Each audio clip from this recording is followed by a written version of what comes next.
walaalayaal waxaan rabaa inaan idila wadaago coinbase iyo coinbase sida loo furto akoonkiisa.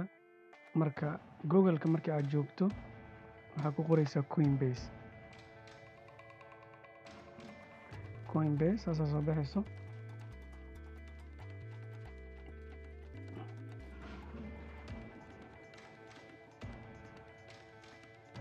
internetka wuu yaro culus yahay, marka in yar waa sugaynaa.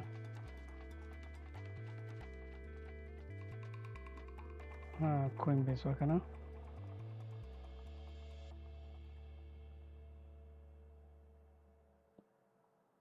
coinbase markaa gasho sign up aad leedahay. sign up markaa taabato waxaa kusoo baxaysa waxaa ku qoraysaa magacaaga saddexan, first name last name, magacaaga kan hore iyo kan dambe, emailkaaga, password aad dooraysaa, meeshana kaligsiisa okay aad dhahaysaa. email uu kuusoo diraa. email markuu kuusoo diro emailkaas confirm aad dhahaysaa. kadib documentigaaga geliyeysaa. documentiga markaa geliso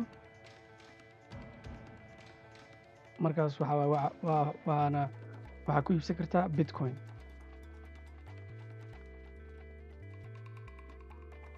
marka hadda waxaan furaa akoonkeyga.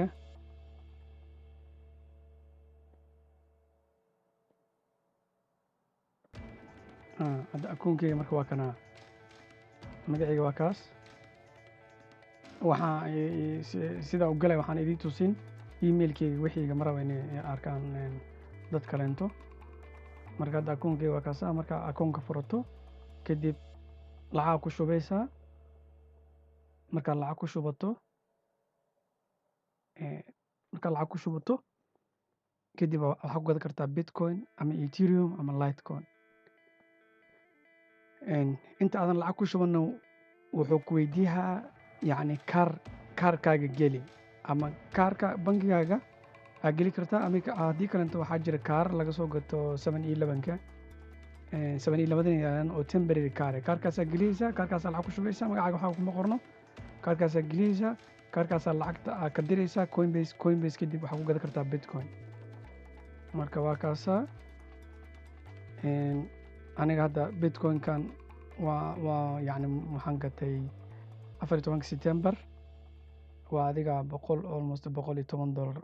lacagtan waa lacag Norweyan ku noolahay. marka waa kaasaa. wixii aad su-aal qabtiin waa isoo weydii kartiin. kan waxa uu qabto shaqadiis waxaa waaye bitcoin laga iibsadaa aana lasaga iibiyaa. buy aad leedahay meeshaan marka lacagta ku shubaysa bitcoin buy iyo ama ethereum ama litecoin. haddaa iibinayso lacala oo haysatay bitcoin sell meeshaana taabaysaa. intaa rabta meeshaana ku qoraysaa. intaa rabta inaad gadid. markaa rabta inaad iibsatana halkaana taabaysaa. halkana intaa rabtaa ku qoraysaa $100. hadda wuxuu leeyahay you don't have money. wax lacag iguma jirto, bitcoin aa igu jira bis. marka waa kaasaa. wabillahi tawfiiq. wixii mataqaanaa oo su-aal qabtiina waa iweydii kartiin inaan idinka caawiyo. diyaaran u ahay waxaan idinkaga aqoon badanahay. waa mahadsantihiin walaalayaal.